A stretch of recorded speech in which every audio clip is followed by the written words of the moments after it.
કેટલી ઋતુઓ? ત્રણ. બોલો શિયાળો,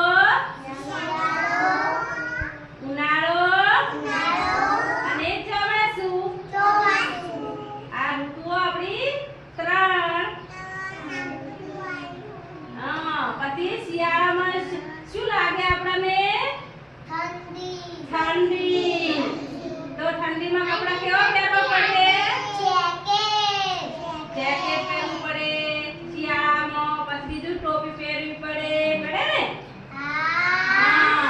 પછી આયો ઉનાળો. ઉનાળામાં કપડાં કેવા પહેરવા પડે? સુતરાઉ કાપડના પહેરવા પડે ને? અને ગરમી લાગે તો ઉનાળામાં પંખો ચાલુ કરવાનો. પછી કુલર લાવવાનું.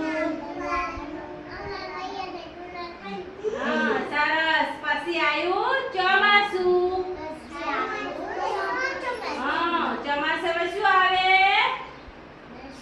વરસાદ. વરસાદ આવે ને તો વરસાદમાં શું કરવું પડે? છત્રી ઓઢવી પડે. અને બીજું શું પહેરવું પડે? રેનકોટ પહેરો